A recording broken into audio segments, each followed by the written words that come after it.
All right. Hello, everybody. My name's Harry Crane. Welcome to today's Foundations of Probability panel on objective probability at different levels of knowledge. We have 4 panelists today, 2 philosophers and 2 mathematicians. We have Barry Loewer and Alex Meehan are the philosophers. We have Monique Jeanblanc and Tahir Choulli, the mathematicians. So the philosophers are going to go first, starting with Barry Loewer. Yeah, so thanks, Harry. So thanks to Glenn for his provocative questions.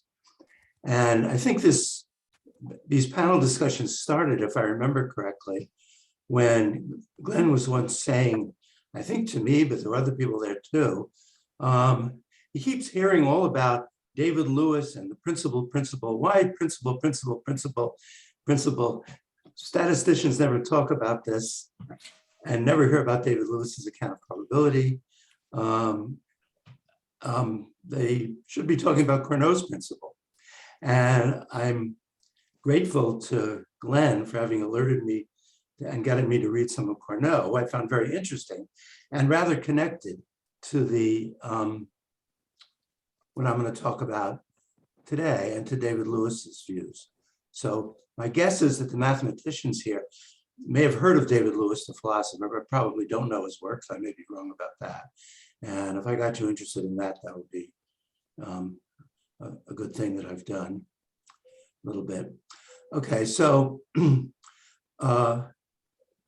levels of probability, what I think one has in mind here is that physical systems and processes can be thought of as occupying different levels in terms of their size and complexity, from the smallest to the largest, from elementary particles to economies. And there are lawful regularities and probabilities that describe the behaviors of systems at various levels. The questions that we want to address, or that I'm going to address, is what's the relation among objective probabilities or chances that occur at different levels? Are they autonomous, or are there constraints on the probabilities among levels? And my answer is that not only can there not be conflicts between probabilities at different levels, but the probabilities at all levels are ultimately determined by the probabilistic laws of physics. Okay, I want to make very clear at the beginning that although I'm going to defend that view, it has absolutely no effect about how anybody should ever do statistics or finance or anything like that.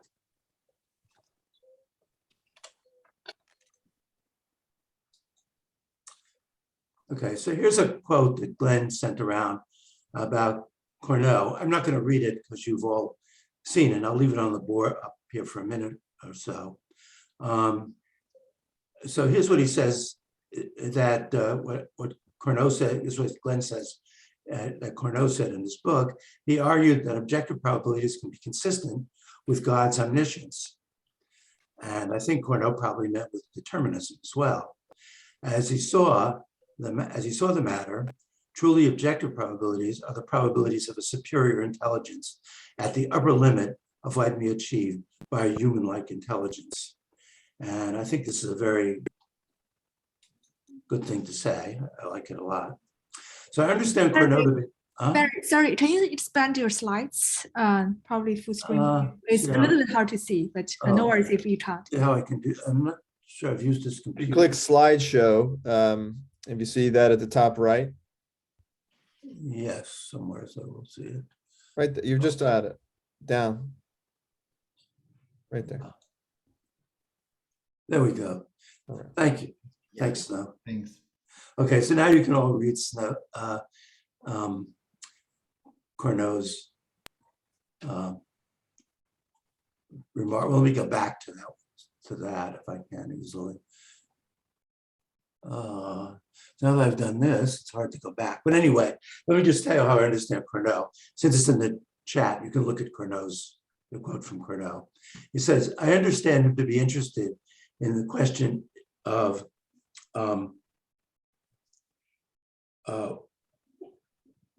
what is probability? That is, what is objective probability? What in reality makes probabilities claims true or false? Not only in the question of how do we find out the values of probabilities. That's an epistemological question. It's the domain of statistics. Although these are closely related questions. And I think Cournot proposed this famous principle, Cournot's principle. There's a gloss on it I wrote here, though it needs a lot more discussion than I'm going to give it. In the course of answering both of these questions, let's say both the metaphysical and the epistemological question. Cournot says that objective probability is not a substantial cause and suggests instead that it's a tool that has been devised by human beings, physicists, mathematicians, biologists, and so on, to deal with a very complex world.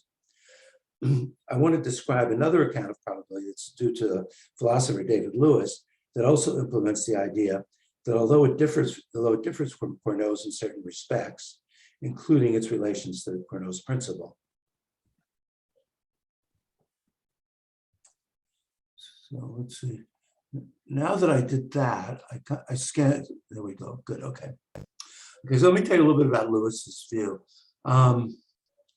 The philosophers here are all familiar with David Lewis, since he's probably the most important philosopher of the 20th century, certainly in metaphysics. But he's not so widely known outside of philosophy.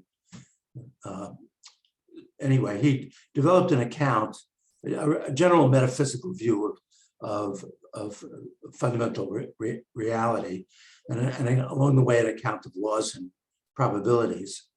So in his account, probabilities are always given by probabilistic laws. And these laws are components of a system, axiom system, that gives that's the world's ideal scientifically optimal system.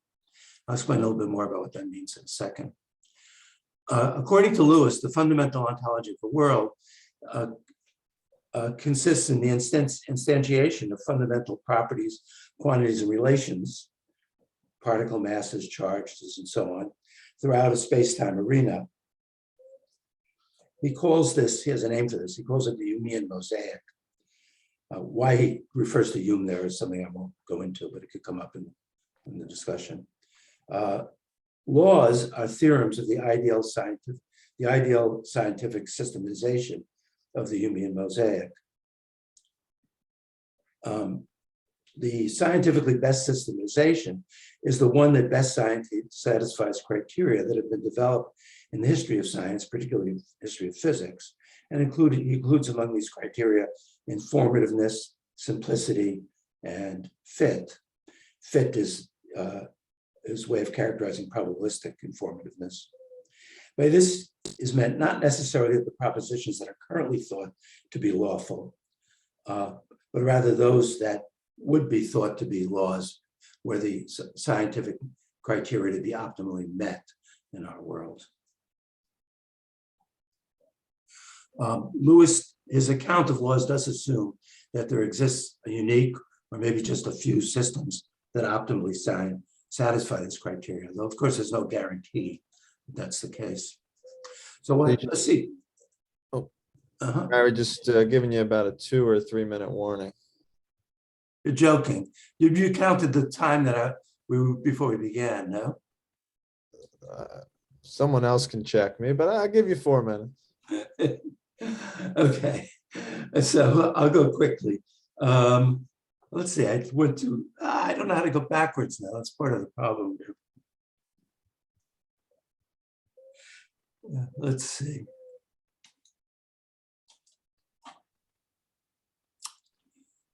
Okay, I'm sorry. I'm not using my computer, and so handling it is not so good.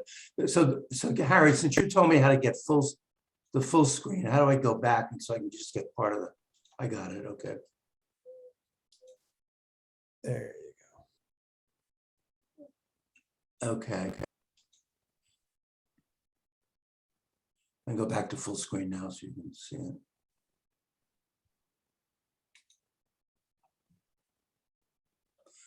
Okay.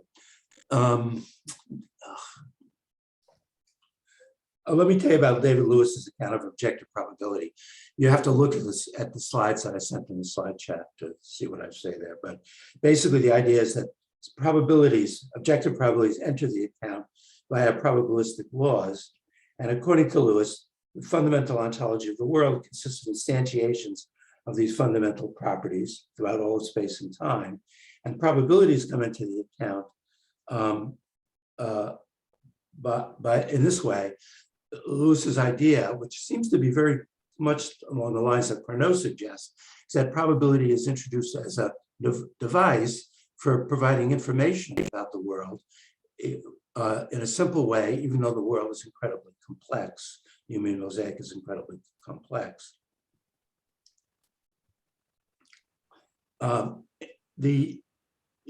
Lewis's account, probabilities give information via a principle he calls the principal principle. What it says is that one's credence should aim to equal the objective conditional probability. So one's objective credence, one's conditional credence of B on A should be the objective probability of B on A. Okay, so you can think of probability as a kind of ideal guide that's to what your probabilities should be. Of course, we can only use it to the extent that we have a theory about what the right probabilities are, and we get that by doing scientific, scientific theorizing. Okay, Lewis's account of probability is an instance of what he calls physicalism. Physicalism is basically the view that the fundamental properties are all physical properties, and there's good reasons to hold physicalism. Skip going into what they are right now. The only worries that philosophers have about it concern the mental realm. Probabilities enter into contemporary physical theories in two main places. One is through quantum mechanics, and the other is through statistical mechanics. And in quantum mechanics, they can enter either if the fundamental laws are indeterministic, dynamic laws are indeterministic, as in collapse theories, or deterministic, as in Bohm and Evry. Okay, and I assume everybody here is familiar with statistical mechanics. Okay, taking these together, my colleague David Albert, I mean, he's not the first one, but he spelled out really clearly in a book about 25 years ago or so, an account which sort of is an account of applying statistical mechanics to the world as to the whole world, to the whole universe. Boltzmann did something similar, really. David and I formulated this, called this account the mentaculus. Some of you know why we're using that term, but we save that for the discussion too. And it consists of three axioms, and this is what they are. And again, you can look in David's book, it's called Time and Chance. You can look at it to learn about it. The interesting thing for us here is the mentaculus leads to what we might think of as a probability map of the universe. Okay, and here I've illustrated it in a way overly simplified illustration. In the thin lines represent, I'm assuming determinism from the fundamental dynamical laws here for the ease of illustration. The thin lines represent the possible deterministic histories of the universe, and the thick lines, the possible macroscopic histories of the universe.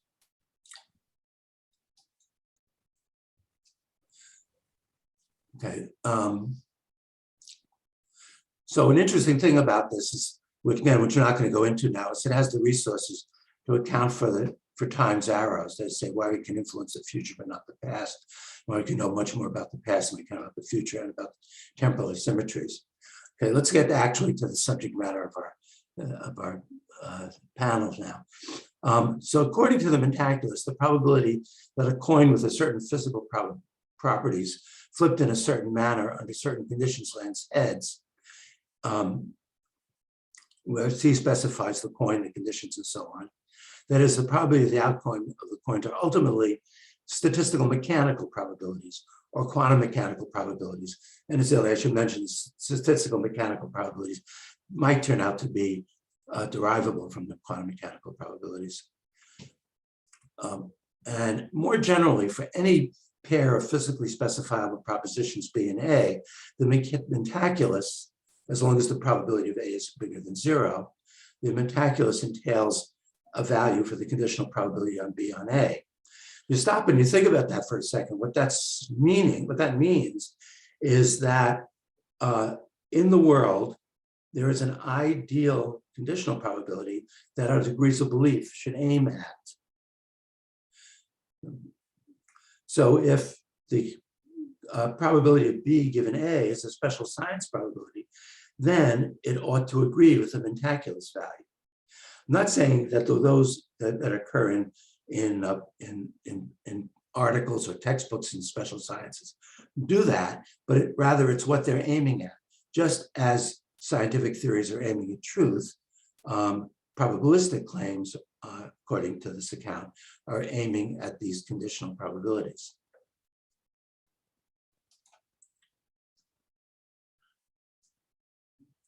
Okay. Just a short remark about that, which I said before, and that's that what the special sciences are doing is finding the conditions A for conditional probabilities, such that under those conditions, there are regularities given those conditions connecting conditional probabilities under those conditions, and such that under those conditions, the conditional probabilities are resilient.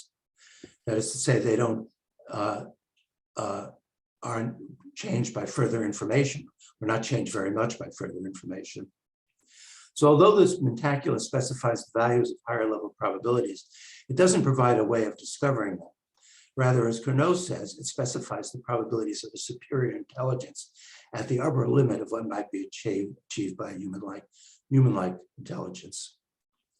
The reason that now that the high special science probabilities have to conform to the probabilities of physics, I think that should be clear, and that is because they're specified by the probabilities of physics. And if in fact a special science came up with probabilities, objective probabilities, which were different from these, then as a guide, you'd be torn in two different directions. Since it's part of the very nature of objective probability that it's a guide to what your degrees of belief should be, according to Lewis's principle at any rate.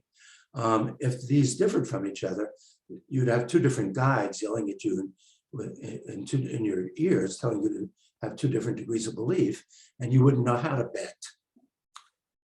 Okay, so although it's a Mentaculus specifies the values of the higher level probabilities, it doesn't provide a way of discovering them. Rather, as Cournot says, it specifies probabilities of a superior intelligence. Whereas it's the job of statistics to provide reliable estimates for those probabilities. Okay, so thanks, that's it. Hope I didn't go too far over. Okay, thanks, Barry. We will follow up with questions and discussion after the next three panelists, starting with Alex Meehan, who will speak next. Great. Can you hear me okay? Yes, we can. And can you see my slides? Yes. Okay. All right, so I'm going to start out by just talking at a sort of general level about this idea of objective probabilities at different levels of knowledge. And then towards the end, I'm hoping to get to some of the specific questions that Glenn raised for the panel. So here's an idea. We can organize and characterize objective probabilities by what kinds of information they screen off. So let me explain what I mean by that. So take the example of fundamental dynamical chances. So what Barry was mentioning is, for example, quantum mechanical chances, or whatever the probabilities are that feature in the dynamical laws of our most fundamental physical theory. I'll just call these the fundamental chances. These fundamental chances screen off all information about the history of the world up to now, meaning that if you know the fundamental dynamical chance of some event, then no matter what else you learn about the history of the world up to now, that further information shouldn't shift your credence away from that chance. So your credence matching the chance is resilient to learning new information about the past, no matter at what level of detail that information is. So philosophers will recognize this as a rough statement of Lewis's principal. Okay, so we can talk about the quote level of knowledge associated with such chances. So we could sort of represent that by a partition into initial segments of history. Now, I think a better term here might actually be level of resiliency. It describes to what extent the chance estimates are resilient to new kinds of information. Now, there's a technical issue here, and I'm mentioning this because it will become relevant to the discussions of Glenn's questions for the panel. So in the infinite case, we can't talk about a partition into initial segments of history. We have to generalize and talk about algebras. So we talk about the algebra of all propositions that are solely about the past up until some time t. Now, for each time t, you can consider that algebra, denoting it ht here. Now, imagine grouping a bunch of all those algebras together for each possible time. You end up with this collection of algebras, and that's called filtration. So that term filtration will come up later in the discussion of Glenn's questions. Okay, what about another kind of chance? So we can consider macro chances. So macro chances only screen off information about the macro history of the world up to now. So if you know the exact micro state, then you don't need to listen to the macro chances. But if you only know the macro state, then you do. So in the terminology from the last slide, the level of resiliency of these chances would correspond to a filtration of coarse-grained histories, in particular, histories that only describe the macro state of the universe at each point in time up until now. So another, I think the last bit of technical terminology, the filtration from the previous slide that included the exact microhistory up to now is what's called an enlargement of this one, basically because it contains more information. Okay, so there are two sort of philosophical issues that come up around this idea of thinking about objective probabilities at different levels, and Barry has sort of already touched on both of them.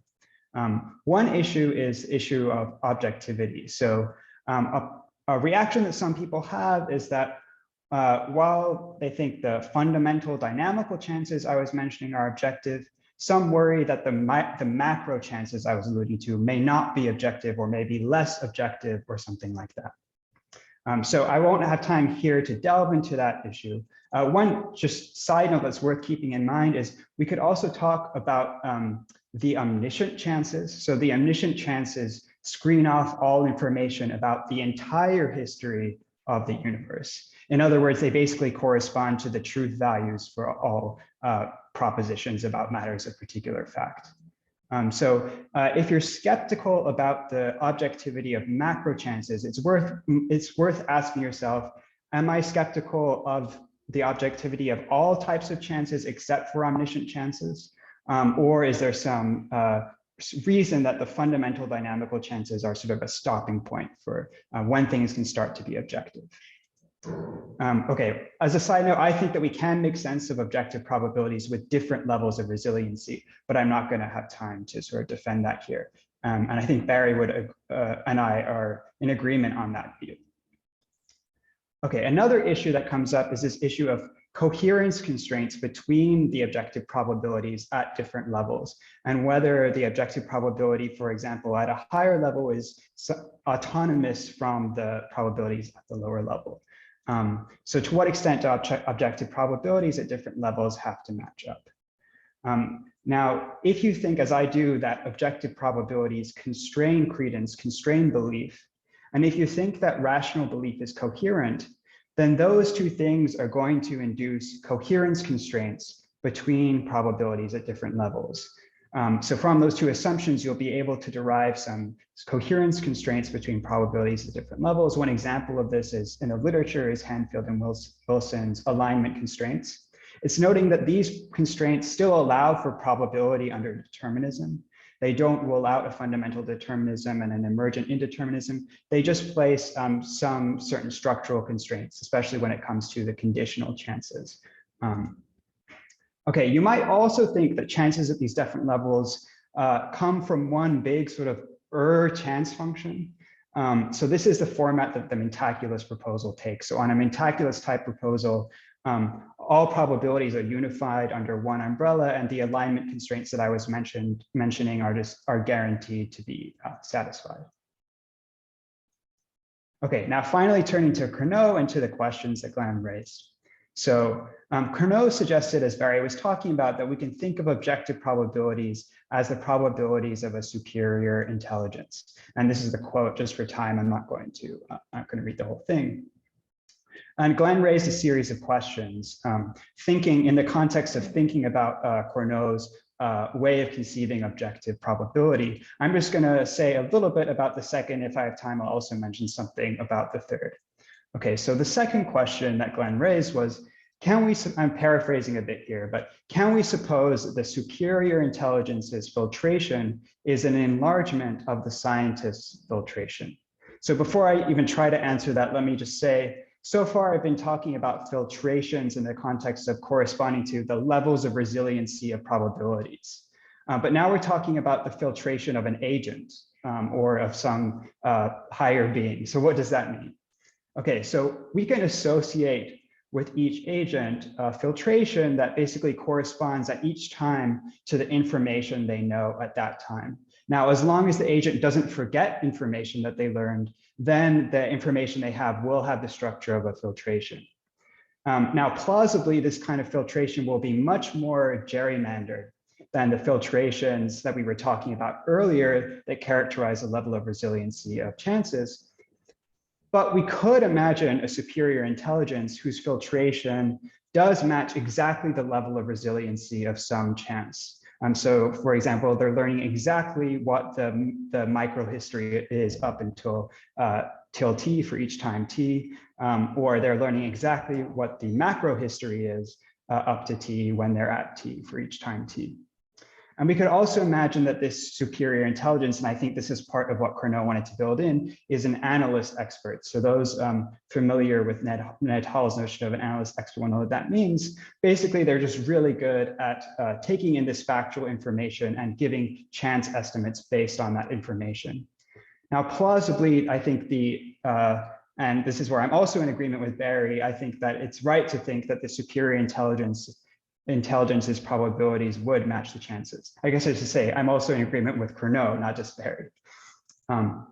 Okay, but back to the original question. Can we suppose the superior intelligence's filtration is an enlargement of the scientist's filtration? Well, I think it's helpful to imagine there being multiple superior intelligences, one for each L, sort of one for each level of description or one for each level of resiliency. So if L corresponds to the exact initial history, then, and the superior, we think about the superior intelligence with that information, then their filtration will be a strict enlargement of the scientist's filtration, but it need not always be. So if we, for example, we could consider a superior intelligence who knows at each time t just the macro history up to t, we could imagine a scientist who somehow managed to figure out the micro state of something. Then the filtration of that superior intelligence wouldn't necessarily be an enlargement of the scientist. So basically, I think it just depends on which L we're interested in. And very briefly on the third question, is there a filtration for the scientist in the Mentaculus vision? So again, as long as the scientist isn't forgetful, we can associate with them a filtration that specifies at each time t the information that they know at t. From what I understand, there's nothing in the Mentaculus picture which would prevent us from thinking about a scientist's evidence or knowledge at a given time. However, and this is where sort of the only point I want to make on this third question, I don't think it follows from there being a filtration for the scientist that they know what their filtration is. So if you look at the parenthetical in the question, this would mean the scientist knows in advance the trajectories of his future knowledge. I think it might be that there is a filtration corresponding to the scientist, but the scientist just doesn't know what their true filtration is. This sort of relates, I think, to question one that Glenn posed, which is how much This will actually be practically useful for scientists when they're the ones having to develop the models, but I'll leave that for the other panelists to consider. All right, that's everything I have. Thanks.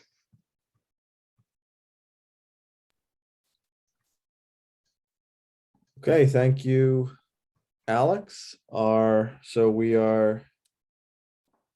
two philosophers have gone, and now we are shifting gears to our mathematicians, and our next speaker will be Monique Jeanblanc. I will share my screen if I can. Yes. So do you see my slides? Do you Yes. see my slides? Yes. Yes. So I will speak about enlargement of filtration from a mathematical point of view. And sorry, I will say some words of all information as can model in finance and examples. I will speak about mathematical facts and mathematical tools. And if I have time enough, I will speak about other results. So the problem is on the market, agents can have different information. And if one of the agents has more information, of course, he can make profit or even arbitrages. And there are two, I would like to add that they have the same probability, with different conditional expectation, but they are working with the same probability. And there are two well-known examples, the Monty Hall problem, you know the problem where you have 3 dogs, 1 car, and the 2 goats. And another real problem of different information is just the day after the Battle of Waterloo, Nathan Rothschild knew about Napoleon's defeat. The other people in the UK did not know that, and Nathan went to London Stock Exchange and he proceeded to sell his English stocks. And everybody in the room was thinking that Napoleon win, and everybody do the same, and this is the starting of the wealth of the Rothschild family. So, and also in the norms of international norms, you have written that an entity should take into account all information about market participant assumptions that is reasonably available. So you are really looking for the more information possible. And there is also a paper by Lafont and Tirole. So two functions, F and G, and as Alexander explained, F is smaller than G, or G is larger than F, as you want. And if X is a martingale, X can F martingale, and X can fail to be a G martingale. And the problem of enlargement of filtration is find conditions so that all F martingales are G semi-martingales. So two counter examples to see that my question is not obvious. If you take a martingale, which is the conditional expectation with respect to its terminal value, and if you take GT equal F infinity, in Monte Carlo, it corresponds to you have somebody who knows everything till the end of the world, then X is no more a martingale in the filtration GT. You have too much knowledge. And if F is a filtration generated by a Brownian motion, and you know in advance between T and T plus delta what is the behavior of the Brownian motion, then W is no more a semi-martingale. Why I'm speaking about semi-martingale? Because this is fundamental, because the fundamental theorem for asset pricing requires that asset prices are semi-martingales under historical probability in order to avoid arbitrages.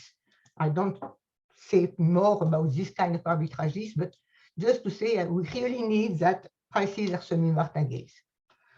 In the statement of the panel, it was written that in discrete time, everything is obvious. So what does that mean? It means that in discrete time, any process adapted with respect to a filtration is a semi-martingale in that filtration, because any process is with finite variation. And you can even find the decomposition, but it's not interesting for my talk. Another case which is with great interest is what we call immersion. Immersion holds between two filtration if any F martingale is a G martingale. And this is very easy because in that case, any F martingale of G semi-martingale and no free lunch fan, no arbitrage property propagates from F to G. And the main case is when G is an enlargement of F with another filtration F tilde, and F is independent of F tilde. because it means that the information that you get is independent for the needed information. So it's without interest except in order to solve some problems. And this hypothesis is very often done in mathematical papers. So in mathematics, we don't go to solve the problem in a general setting. We are able to solve the problem only in two very specific settings, what we call initial enlargement and progressive enlargement. Initial enlargement, Alexander spoke a little bit about initial enlargement. At the beginning, you have the knowledge of some random variable, and you keep that knowledge until the end. In the progressive enlargement, it's important in credit risk. You have a given filtration, and when some event occurs at time tau, you have the knowledge of tau. So to give some result about initial enlargement, I will just make a heavy hypothesis that the F conditional law of this G is equivalent to the unconditional law. That is, in order to compute the conditional expectation of a function of G, you have just to integrate this conditional law. And equivalent means that this alpha is strictly positive. So in that case, everything is easy, because you can use Girsanov theorem to prove that the change of filtration, the enlargement of filtration, can be studied via a change of probability. And you have that any martingale in the F filtration is a martingale in the larger filtration plus some drift term. And you have also that an arbitrages propagates. But this is not always the case. In fact, this is very rarely the case. And you can see as a counter example, you have a Black-Scholes model, and you assume that from the very beginning, you know the terminal value of the asset. In that case, you have obviously an arbitrage. You don't need any mathematics, and the conditional density does not exist. You can generalize with the case if the conditional law is only absolutely continuous with respect to the law, but the proof is very difficult and no arbitrage conditions are really difficult. So for pricing, if your filtration F is complete and arbitrage-free, complete in the mathematics, in the financial science, that is, you can hedge any F capital T contingent claim, then immersion holds under any equivalent martingale measure in G. In G, you have several equivalent martingale measures, several pricing measures, because G is incomplete. So the price, of course, the price of any FT measurable claim is the same in the two filtration, obviously, because you can hedge. And if not, if you want to find the price of something which is in the enlargement of filtration, you have a formula which gives you the conditional expectation. I don't say the price, just conditional expectation under the pricing measure via the density. So the progressive enlargement is, as I told before, you know just tau. So before tau, you don't know nothing. Tau is coming, maybe this is your death time. You know yet one day you will die. And after tau, you know, or the other people know that you died. So tau is not after tau. But the progressive enlargement is to consider the two families before tau and after tau. The main tool is the super martingale ZT equal probability of tau greater than t given ft. I'm sorry, because Tahir will use another notation. And in the case of all F martingales are continuous, and if tau avoids the stopping time, the F stopping time, that is the probability that tau is equal to an F stopping time is 0, is easy. And the condition Z strictly positive is important to avoid arbitrages. So before tau, you don't need any condition. Any F martingale stopped at time tau will be a G martingale. Don't look at the formula, it's not very interesting. After tau, you need another hypothesis, the same as the one for initial enlargement, and you have also a formula. The problem is that very few cases when you know this conditional, this density. There are maybe 20 cases when you know explicitly this this alpha density. And I will finish by this thing. If you have what is the useless of enlargement of filtration, so assume that S is the price of an asset in the filtration F, say, for example, Black-Scholes price, and that in the larger filtration, the W minus a drift term is a martingale. So you have two ways to look at the price. The uninformed agent thinks that the price is a Black-Scholes model. The informed agent, the insider knows that the price is different. There is an supplementary drift here. So now if you want to solve some optimization problem, of course, you solve this optimization problem under the historical probability. And you get, for example, that, oh, sorry, something is missing here. The supremum of the expectation of the logarithm is missing, of x is logarithm of the initial weight, and the supremum of the expectation of the logarithm of x at capital T, if I use a filtration portfolio in the larger filtration, is logarithm of k plus this expectation with a drift term. And this quantity can be infinity. So I will stop here. I think I am just in time. So there is a lot of references. I will not give all the references. You will see them in the slide. And I thank you for your attention.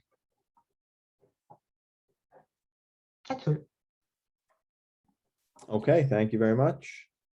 And we have one more speaker, Tahir Choulli. Yes, can I share the screen, please? Yes, yeah, I will. So we stop. I don't know how to stop my sharing. Okay. Can you see my screen? Yes. Yes, we can. Wonderful. Just give me a second.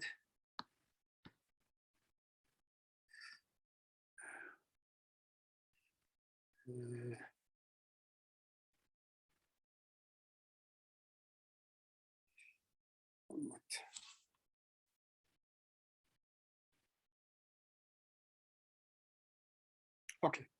Can you see my full screen, and can you hear me, please? Wonderful.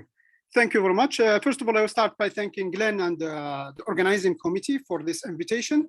I followed all the talks, all the panels before this one by curiosity, and at the same time, I want to know which kind of talk I need to give. So I found it very much interesting and inspiring. So here I will talk about basically the filtration, the role of the filtration, and why the filtration is important as a model to model the uncertainty, the evolution of the uncertainty over time. So my question to the philosopher, to the people of philosophy is, how uncertainty evolve over time? Is uncertainty how evolves the species? So we need to understand how the uncertainty evolve over time, and how this uncertainty is generated. See? Because things like for example, you take the COVID. It started with a problem somewhere, okay? Then it spread. Then it take another version. Then I take another version. How this is all uncertain, how this uncertainty evolves. So to understand that one, I would like to present first of all an example in which is in finance. It started in 1930. It was started even before 1920 with Marshall and mainly Fisher who did things. So they call it in finance literature are Fisherian lifetime of optimization problem and conjecture.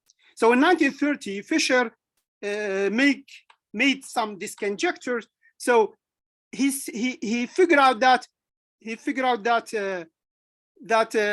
even though if you take a loan, okay, there is no much risk there, okay. If the interest rate is constant, there is not much risk there, but the lifetime of the person can affect that one and can pose serious risk, okay. That's the first one.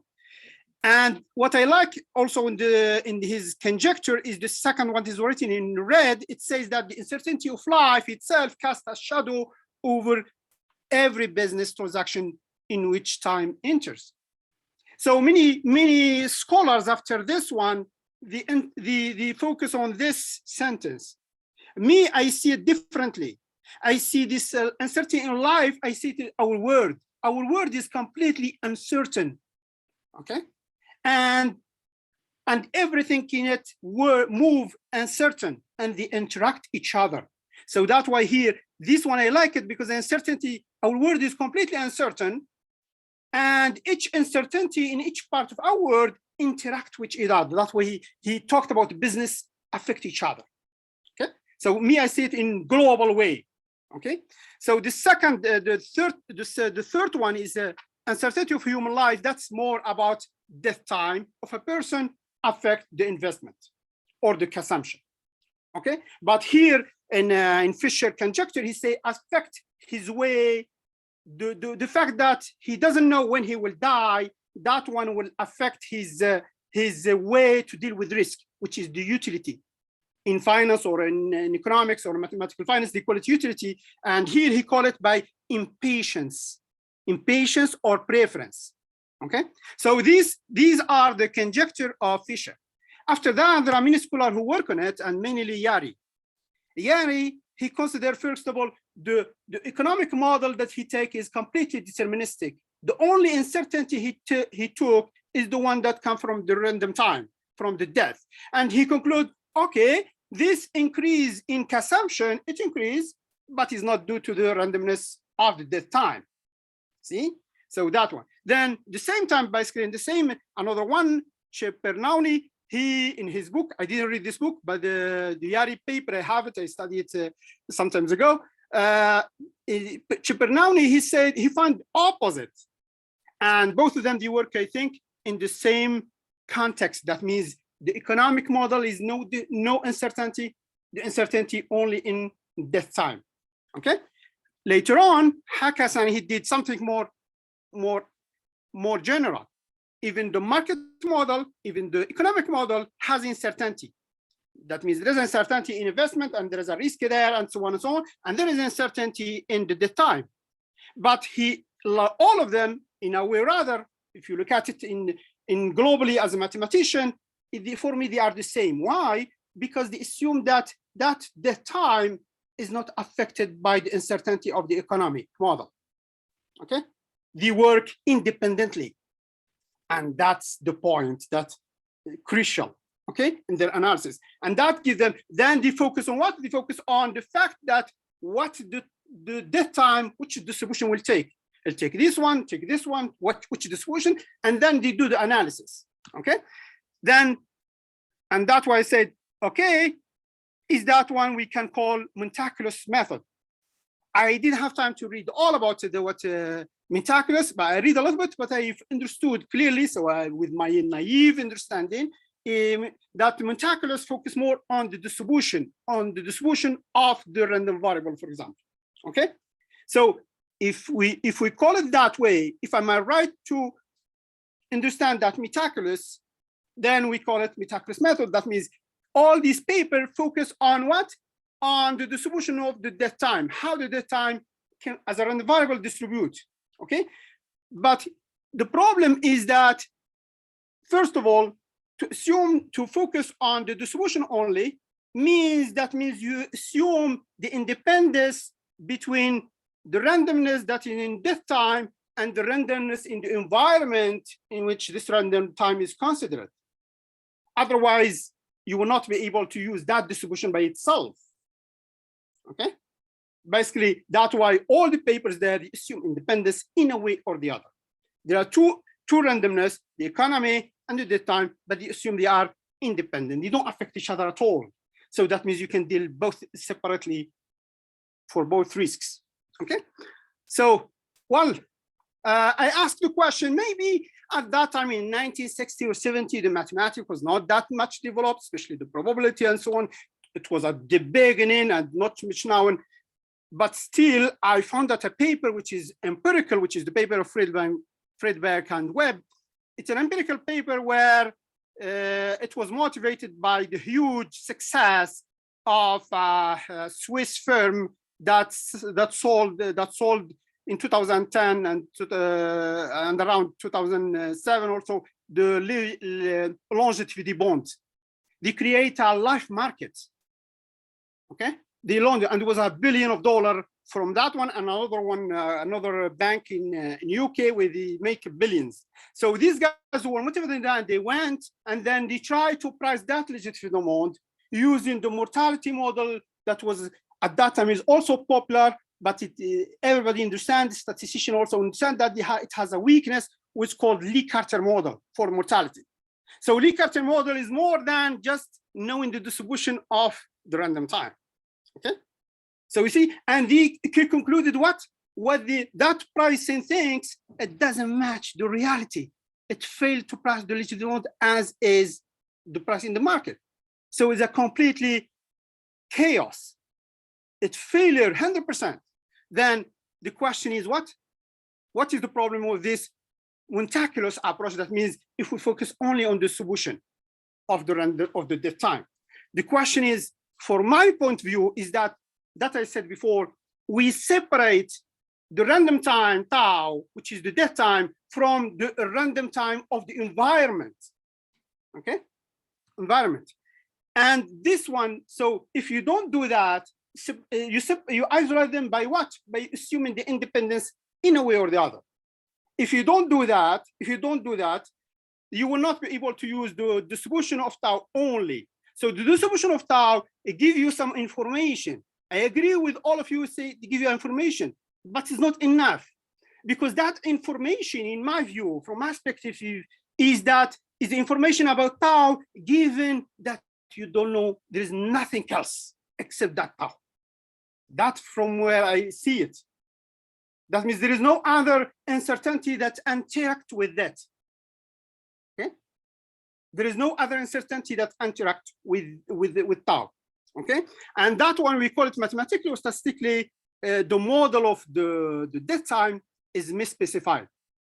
Okay, is not well modeled. Okay, so now the question is, I suggest to you that the filtration is the best model for this for the evolution of the uncertainty. So I see, from my point of view, I see the filtration as a mathematical model for what? For the evolution of the uncertainty over time. Okay, so this filtration is a family of sigma algebra, like one of you already said about it, but it increases in time because what you know now is more than you know yesterday. Today you know more, so that thing's increasing. That means HT is included in HT plus 1, for example. And if you talk about, as a philosopher, most of you talk about those supernatural idea. So for that one, I suggest that guy, that supernatural, he knows H. He knows more than you. He's the boss. He knows everything. You know HT. And the other one, lower than you, know HT prime, and so on. So the CEO of a company knows more about the company when it can go bankrupt than anyone in the company. And that one in the company know a little bit more than the one it's outsider, completely, and so on and so on. And there is a supernatural one who knows everything. For him is what? Is completely known. And that's why I'll come back here and they say, okay, if you go back to economics, which is much the point that I'm more interested in developing my mathematics, it is the information. Okay, so each and things are consistent between the first one and the second one. So in the economic, HT is the aggregate information from time 0 to time t. So the guy who know HT know a whole history about the market or about the experiment or about anything from the beginning to time t. He knows everything. Okay, but he may not know HT plus what happened tomorrow, of course. Okay, so that information and the information. So if you know, so this is information for him. If you know it, then everything happened that time becomes certain for him.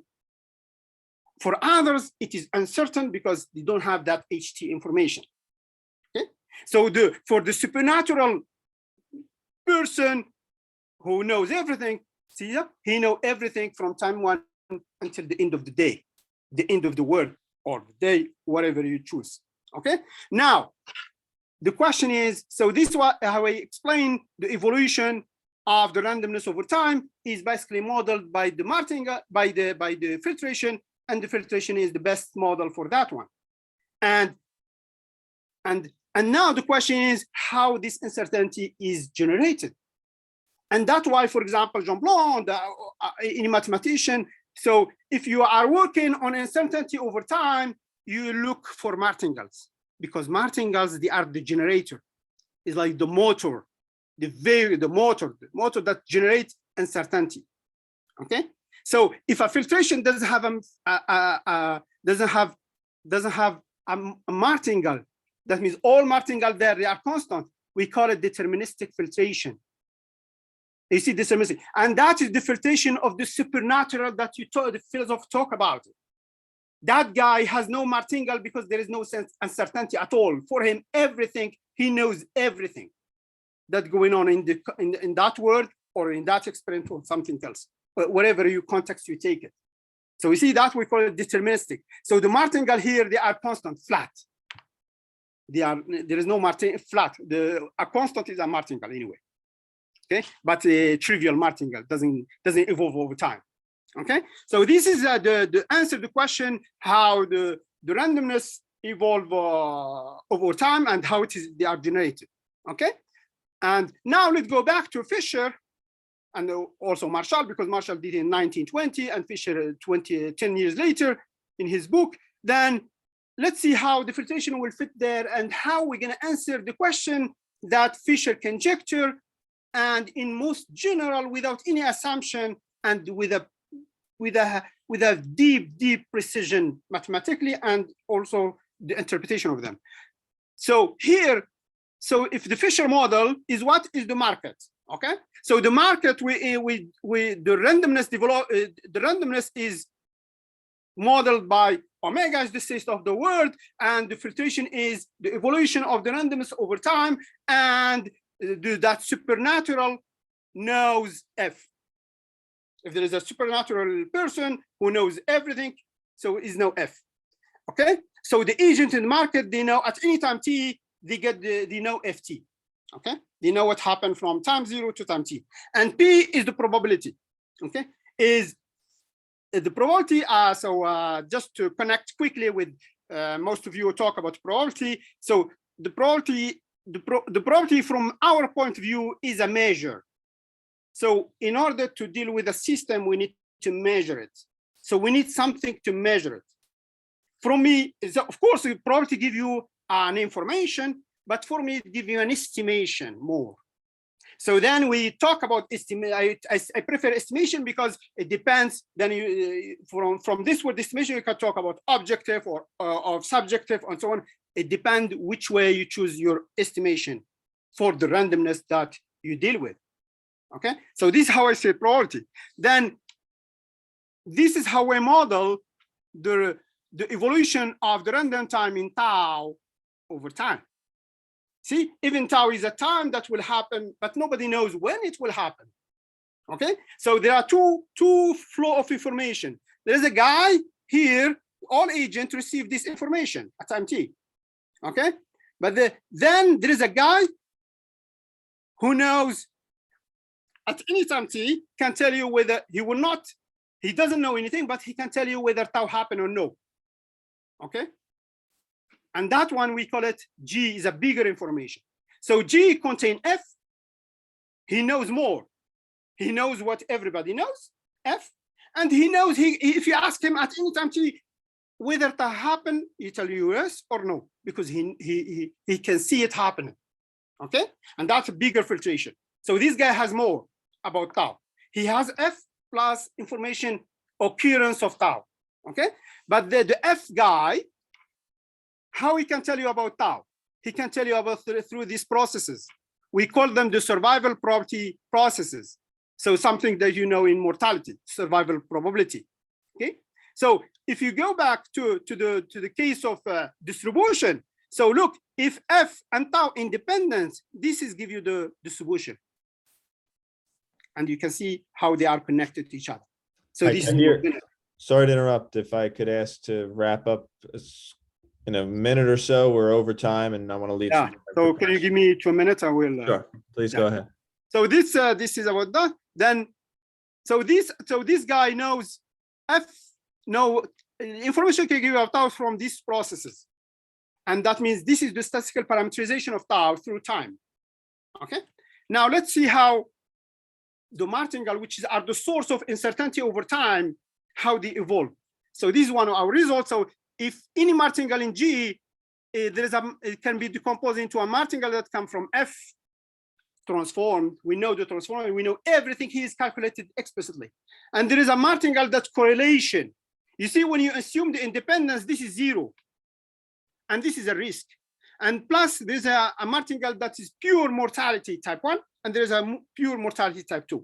So we develop, we see that this G, the uncertainty through that's governed by G, has basically 4 components of sources of uncertainty. Okay. And here, mathematically, here we calculate them explicitly. Here is the F martingale. Here is the F correlation martingale, the pure martingale type 1 is here, the pure martingale type 2 here, and so on. Then let's go back to arbitrage. So arbitrage is the way you make free money out of nothing, basically cheating. If there is arbitrage, that means the market will be a chaos because everybody will make free money, then the market will be illiquid. If you want to sell your asset, nobody will buy it from you. If you want to buy asset, so economists, they'll dislike arbitrage. Okay, so arbitrage, how to see arbitrage though? So if you take a model, economic model that has arbitrage, that's arbitrage free. Okay, so tau, the information about the dead time can affect arbitrage only if the agent who see tau lost the signal G. So in the time when the F guy lost the signal, then the guy with G make free money. See? So this is the philosophy behind the arbitrage and enlargement of filtration. When he can make free money, only if the other guy lost the signal G, because this is the only signal that he know about tau. Okay, so this is it. Mathematically, it becomes here and mini here. And let's go back to Fisher. So Fisher talk about 2 things. There is increase of or decrease of the consumption, okay, due to the randomness in tau. So with the filtration model, we are able to calculate what are the exact factors that affect this variation that affect the optimal consumption or the investor. So this one is the utility that talked about it, expected utility, maximum utility of log that Monique talked about it. When you have tau, this is when you don't have tau. The difference, that's what we are interested in. The difference we succeed to completely, whatever is the model, it has 4 components. There is a component we call correlation risk. So when you assume the independence, this is 0, and this one is dangerous risk. Okay?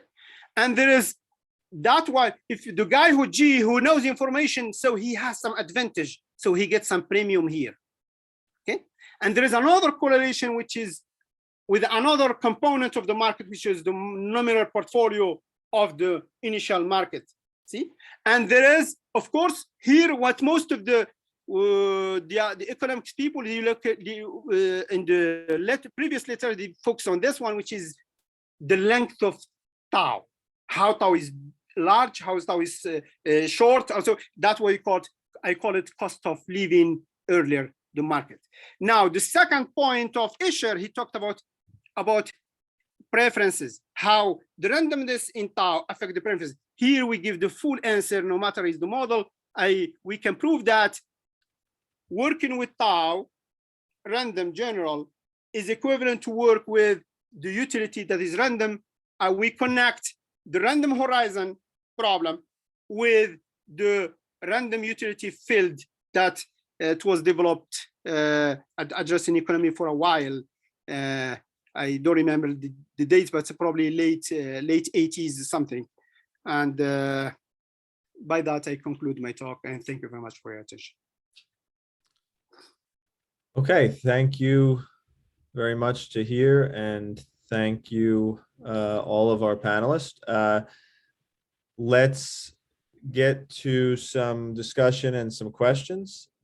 if Tahir could, if you want to stop sharing, and we will start with a question from Robin, who raised this question a little while ago now. Question for Barry, which is,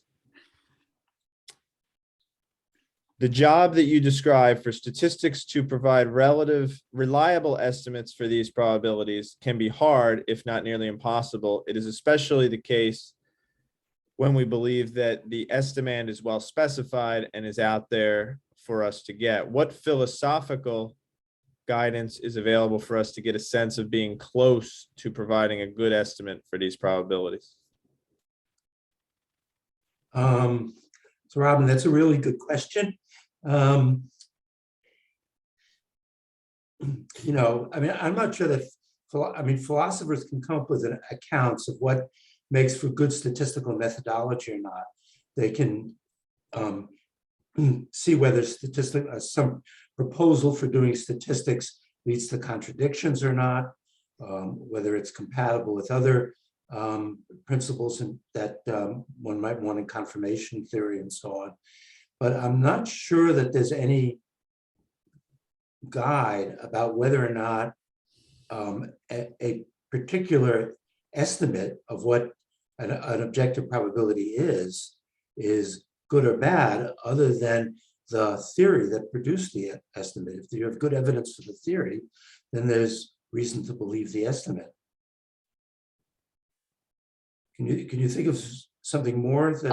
Yes, I thank you, Barry. I think what you said makes a lot of sense to me. The question that really, I guess, what I was trying to get at, you know, first of all, I think what you have described makes a lot of sense to me. That you know, if there is this mentaculus that describes the objective probabilities and they're out there for us to get, I think statistics itself, or at least how I come to know about parametric inference and everything. And I think it's kind of like what you're saying, that the theory itself kind of has to justify that it was a group procedure, and maybe it does have long run, you know, consistency and all these things, which are still,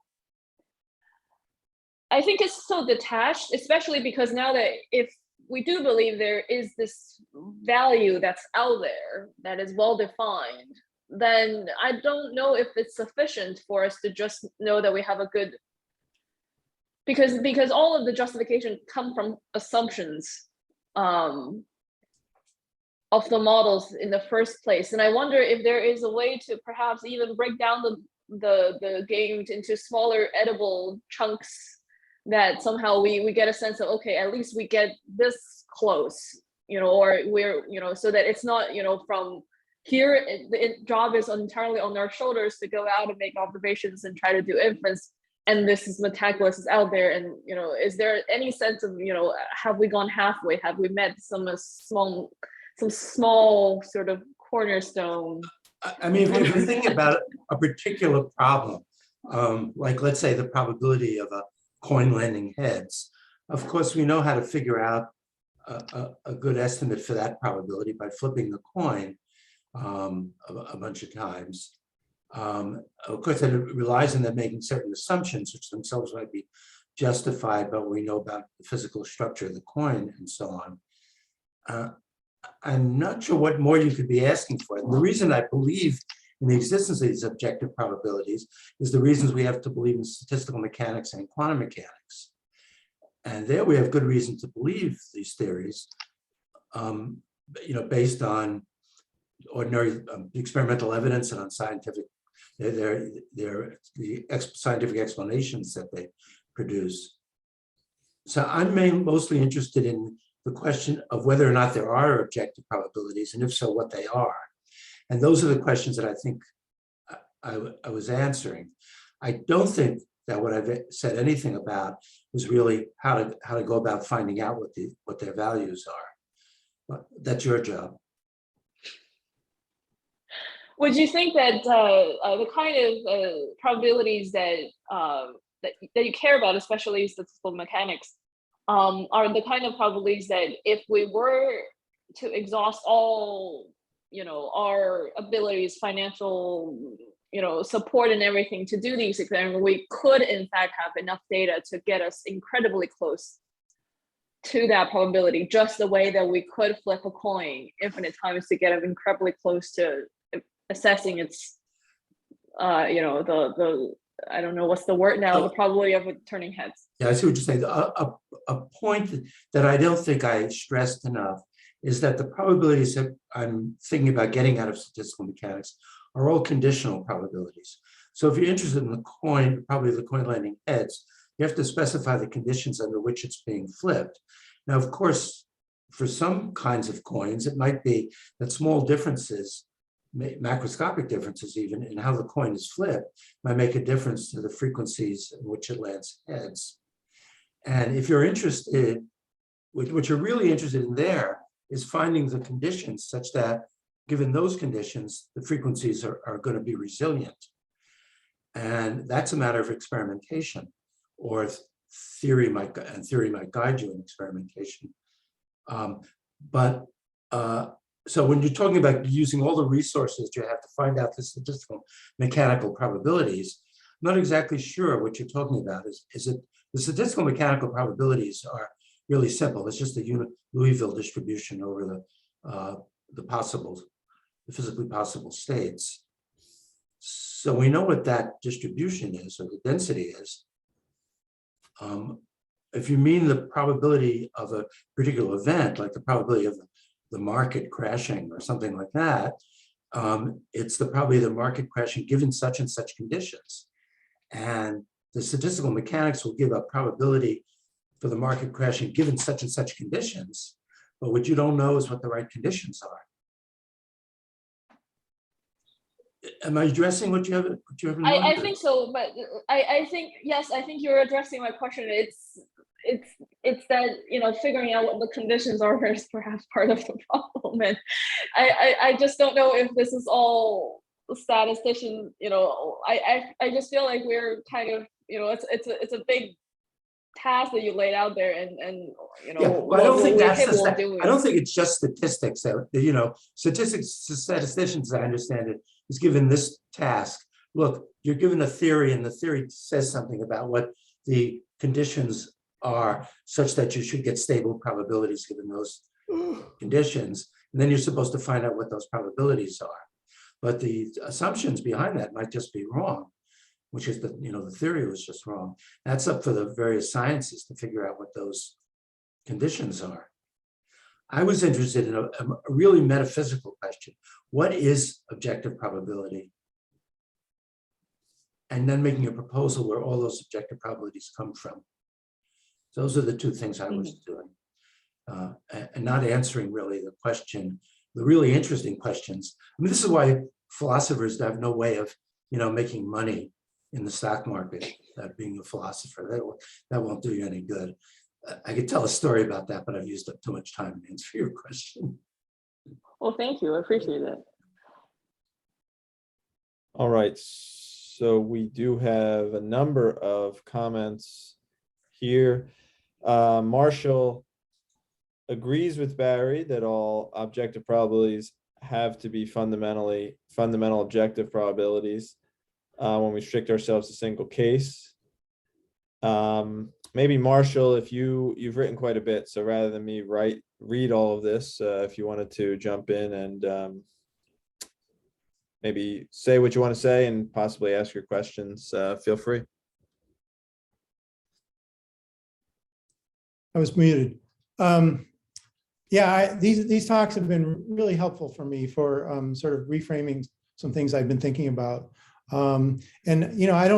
I think Barry and I have probably noticed that we've disagreed about some things in past events, and I don't know if anyone else noticed it, but I actually think there's a huge area of agreement where, so Barry was saying that the only objective probability, and sorry, he can clarify if I'm misreading him, misinterpreting him, but that Barry was saying that the only objective probabilities, the only ones that are sort of realized in the world, are the mentaculous probabilities, which or what I'd call fundamental probabilities, and that we can't really take seriously any other kind of objective probabilities, because if we did, then that would imply that we had to have, if we had sufficient information about the state of the world, we'd have to have incompatible degrees of belief about what would happen. And I think that's actually absolutely right. But I think that's true for what I, in a previous talk, I called single case probabilities. And these are probabilities that are, it's the probability of an outcome for a single trial where you take into account where the determining factors for that outcome are everything that might affect the outcome, everything such that if it were different, you might get a different outcome. But I do think there are objective probabilities, and the reason that are not fundamental, not mentaculous probabilities, and the reason is because I think there are patterns in the world at higher levels, for example, in evolutionary biology or many of the, in social sciences, perhaps, that are real patterns in the world, and that they reflect these probabilities that are not fundamental probabilities. And I think often that's what statisticians are learning about, are trying to infer. And so that's a response to Robin. But I think these can't be single case probabilities. They're probabilities that just concern relative frequencies in long runs. And that's why they're not constrained by this point Barry made about degrees of belief for single cases. So I'm just curious about what other people think about that. And maybe I'm not sure I'm making enough sense, making it clear enough, but I'll stop there. Can I say something, even though I spoke a lot before? Yeah. I think what you said made sense, but there's a misunderstanding. And that is that you're not really taking into account that the probabilities I'm talking about were all conditional probabilities. Yeah. Because they're conditional probabilities, they include, besides for single case probabilities, which I'm not even sure there are any such things as literally single cases, unless you have dates on them. But things like the probability of a coin of such and such shape landing heads, and such and such density and flipped in such and such a way. That's not a single case probability, but the fundamental probabilities will assign, because they assign probabilities to every physically possible history of the world, that'll assign a probability, a conditional probability to that. Yeah. Yeah, I think I'm okay with that way of putting things. I'm just going to sort of make a technical footnote that I don't think we should talk about that. Then I worry about Humphrey's paradox and about the foundations of frequentist statistical methods. By Humphrey's paradox, you mean the bit about propensities that Humphreys brings up? Yeah, because I think Humphrey's paradox occurs so Humphrey's paradox is this idea that I'm going to frame it in a more general way than propensities. When you're talking about the probability of an effect given causes, if you apply Bayes' theorem, you can then derive the probability of the causes given the effect. That's right. The metaculus gives all those probabilities. Yeah, but I think it's important in many cases that we're only trying to talk about probabilities that have this causal relevance. And so I actually prefer something like conditional probabilities, but where the conditioning events are not, you don't frame it in terms of a conditional probability. You're familiar with this kind of thing, I know. Sure. Yeah. But of course, sometimes we're interested in, for example, given whatever historical evidence there is, we might be interested in what the probability is that Napoleon, was wearing green pants when he lost the Battle of Waterloo, or something like that. And there is the metaculus has an objective probability for that. Yeah. Yes. Okay. But that's actually, in the end, that's a probability of the green pants given earlier events. Is that correct? No, given later events. Yeah, but it's within a system of, okay, I don't want to hog the discussion. Yeah, we we can email back and forth about it. Yeah, okay, all right. Okay, Monique has typed a few things, and I'd like to maybe get a few of the other panelists in to comment. So, and also I know that Glenn had a question, and he can feel free to jump in as well. But Monique, did you want to add something? No, as a mathematician, I would say that I have some problems to discuss about something without a real model. And when you are speaking about mental calculus, my main concern is, do you think that the object you are speaking about exists? And for me, it's a problem. And when you ask a question about discrete time, of course, I claim if time is discrete, any process adapted with some filtration is semi-martingale. So that's an easy question. But now the second question would be, of course, I know that the answer is yes, so I'm very happy. But I have even the decomposition of martingales into semi-martingales, but I do not have explicit forms. And to compute explicitly, it's not so easy. Tahir knows that. Yes, it's easier than you have the answer to your fundamental question, but it's not easy to compute, and it's not easy to solve optimization problem and to. Jean Jacob, who was one of the specialists of enlargement of filtration, wrote somewhere, enlargement filtration is easy in continuous time, except that there is a lot of technical difficulties. And this is the case. You have a lot of problems in continuous time. The first example of problem that you meet, and you have to face to that problem in continuous time, that is you have a lot of negligible sets in continuous time. The union of this negligible set is not a negligible set. And you have to deal with that as mathematician, even if it seems just a detail. It's not a detail at all. So this is why continuous time is so difficult. And I have to recognize that we know very few things, in fact. But yes, we have to work more. Monique, it sounded like a lot of that was addressed to me, but in fact, I had a very hard time following what you were saying. Not your fault, I just didn't quite hear what was going on. The one part where you said something caused you to cringe, what was that? I did not understand the question, sorry. It wasn't a question. I thought that a lot of what you were saying sounded like it was in some way addressed to, in some way, out of critical or expressing puzzlement about what it was that I was doing, what was going on. And I was just saying I didn't really follow what it was that you were bringing up. That's just saying I just didn't follow it. Oh. But I heard one part is that something caused you to cringe. Did I mishear that? No.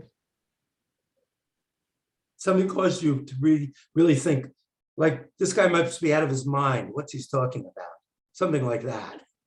I just wanted to know what it was. I don't know.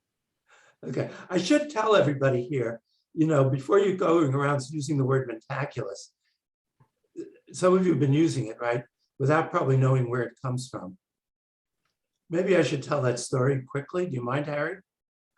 Maybe I have to try to understand more mentaculus, but yeah, go ahead. Okay, it comes from the film Serious Man, where it's clearly used of a universe, and I don't know what it is.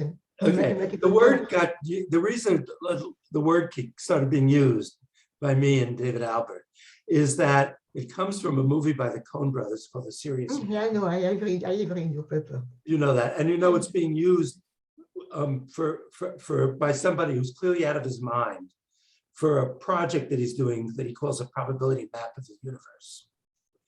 And so in a sort of spirit of a little bit of self-fun, we call this thing the mentaculus. because we had the idea that most people would think these guys got to be crazy to think there are these objective probabilities over everything. But from some people's response here, I got the idea that maybe you don't think it's so crazy to think that there are objective probabilities for every pair of conditional physical conditional probabilities for every pair of conditional physical propositions. Yes, but again, for me, you focus too much on objective probability.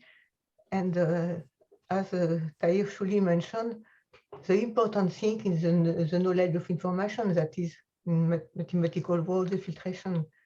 And yes, I think your goal is too high. You cannot solve everything just This may be why you became a that mathematician. exists, and if this thing exists, it's done. I agree with that. That's what philosophers do. Okay. Okay. So this is more than one thing that can be interesting. I think what you're doing is interesting as well. But at least for some people, what I'm doing, at least for me, is also interesting. Yes, But it's perhaps Monique is. Tahir would like to say something. Yeah, so can I talk? Yeah, I'm coming back to Montaculus. So I didn't read, I read the part of your work, I think, but I scanned it. I didn't have time. I didn't read it so that I can really talk to you and comment on. But what I understood is that you focus on the probability of something, probability of the say death time, for example. Take the example of death time. You focus on that one. But also what I'm very much happy to hear that you talk about, when you discuss with the other colleagues, you talk about conditional. That now you are coming to the reality. Your probability of that one conditional what you happen. Now you are close what you are doing. So we, a mathematician, we don't care. We model as it is. This is the first thing. Then of course we put assumption in order to our mathematics can go, because it's not easy. Okay, so I was happy to hear that you say, so when you move to conditional, now we are moving close to the reality, because that it comes to the point that I said, okay, the uncertainty, they react between each other. So, for example, and I agree with you, the uncertainty, for example, in that quantum mechanic or quantum, this is what you talk about, right? In physics, the uncertainty was introduced by Einstein, for example, in physics in 1905. He's the one who discovered the uncertainty source is the Brown motion. He's the one who discovered it in 1905. But you need to know that in Paris, it was discovered 5 years before. Just bad luck for the guy. It was known Bachelier. Now is known very much, but at that time was not known as Einstein. So you see how so Einstein, he modeled even the time. You see, the Brown motion is a martingale. Is a sort of martingale. See, and that's from statistical mechanics. So this is statistical so this is time. There is so that means the evolution of the randomness is modeled by something that vary with the time. So WT is not the same as WT prime. So it's different. See, so then here, then when you condition, you are coming logically to the real world. Really, you are saying this is the real world already. Sorry? You're saying that as though that wasn't already in what you read, in which case I must have not written it clearly, because my view was that was present all along. Well, I think what is not quite in what Barry wrote is the whole filtration. He has individual conditional probabilities, but he does it well. He's got a tree there, but the question is whether that tree is the fundamental object, the filtration is a fundamental object that you need. That's, I think, what Monique is insisting. Yeah, of course, yes, that's right. That isn't there, and that's a good addition and good stuff, a good thing to put in there. But the conditional probabilities that are supplied by the filtration are already in statistical mechanics, because all of those different partitions those conditional probabilities are determined by the statistical mechanical probabilities. But if you're at a different level of knowledge, you have a different filtration. That's right, but all of those probabilities come from statistical mechanics. Yeah, but But depend they're how just different. You're just conditionalizing on different things. The filtration of the less knowledgeable agent is perhaps not there already. That's the problem. You're talking about agents. The mentaculus has nothing to do with the knowledge of agents. Alex is going to help me out. Well, I think maybe one way that the mentaculus picture could be formulated is, suppose there was a really coarse-grained filtration, right? Which such that basically any other filtration, any other interesting filtration was an enlargement of that filtration. Now, there's a trivial example of just the filtration, which just is of the empty set and omega, but we could imagine a more interesting one. Now, note that you could, in a trivial sense, get the probability conditional on any other filtration will be the result of conditioning that on the more fine-grained filtration. So in other words, if G is the coarse-grained filtration, then P of G conditional on F, where F is more fine-grained, will just give P F by conditional determinism, right? So the thought is now, think of very roughly the mentaculus as that very coarse-grained filtration, such that every other probability can be considered as a result of conditioning that on more information. So all the mentaculus specifies is some very basic things about like initial distributions. Then condition that on more information, like the history up to a certain time, then that will give you the dynamical chance, what I was referring to and Barry was referring to as the dynamical chances at a certain time. Now, I don't know if that clarifies everything, but maybe there's more intertranslation between the mentaculus language and the filtration language than might have been obvious before. What you said is just exactly how I think about it. Okay, except for one thing maybe I would add, and that is the way I wrote that. There's a usual way in which people think about macroscopic properties involving temperature in small regions and density and pressure and so on. And so you might think of that as especially interesting filtration.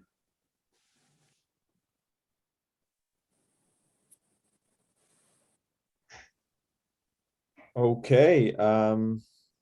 There are a few other comments in the chat, but I want to check in, and we usually do stop this around 5:30. So we're already over that time. I'm wondering if it's a good time, I think, to maybe wrap up the conversation, and people are free, of course, to stay on and discuss further afterwards, or to follow up by email with any of the panelists. But we realize that at least one of our panelists is up quite late. So I think I want to thank all of our speakers again, and thank our audience for the questions and the discussion, and we will follow up offline. Thank you very much to everybody, and I would like to continue to discuss, to try to understand what is exactly the